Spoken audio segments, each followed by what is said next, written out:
Tishabayeva Aygul Kimbayevna Toshkent viloyati Garmoniya aholiga amaliy psixologik xizmat ko'rsatish markazi rahbariman. Bizning markazimiz bundan 4 yil oldin tashkil topgan.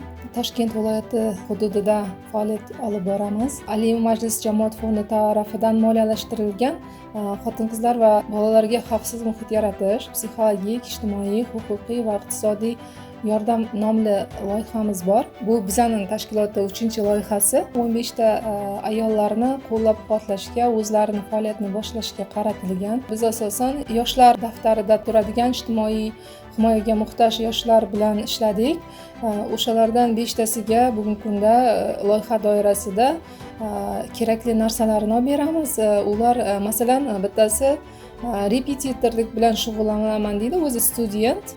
Unga biz parta, doska, flipchart, dars jarayonini rasmga olish uchun shtativ, shunday narsalar olib berdik. Ikkinchisi bo'lsa, u qizimiz qandolatchilik bilan shug'ullanadi.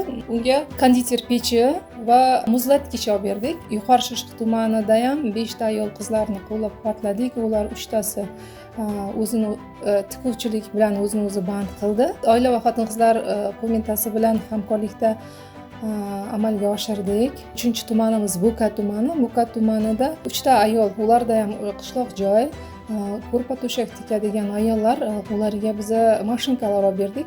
Bittasiga biz sharoitidan kelib chiqib betonmeshalka, 2 ta betonmeshalka olib berdik.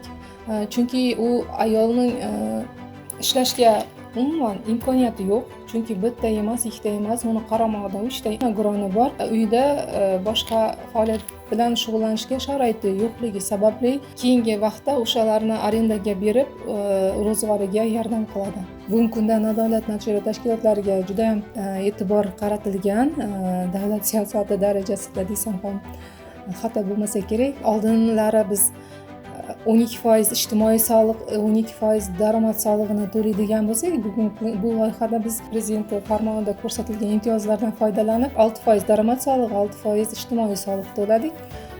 Bu yengillik, imkoniyat deb o'ylayman. Shuningdek, bugungi kunda nodavlat nochor tashkilotlari rahbarlari uchun har xil kurslar tashkil qilingan. Uni ta'kidlab o'tadigan bo'lsam, masalan, O'zbekiston Respublikasi Prezidenti huzuridagi Davlat siyosati va boshqaruv akademiyasida 72 soatlik kursni tamomladim.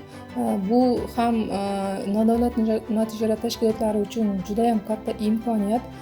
Chunki u yerda biz haqiqatan ham o'zimizning boshqaruvni o'rgandik, potensialimizni oshirdik. Kelgusida turli fondlar e'lon qiladigan grant, subsidiya va ijtimoiy buyurtmalarni kutmasdan tashkilot qoshida ijtimoiy tadbirkorlikni tashkil qilmoqchimiz. Bu bizning loyihalarimizni moliyalashtirishga, faoliyatimizni kengaytirishimizga ko'proq e'tibor, ko'proq qo'llab-quvvatlash uchun biz o'shani rejalashtirganmiz.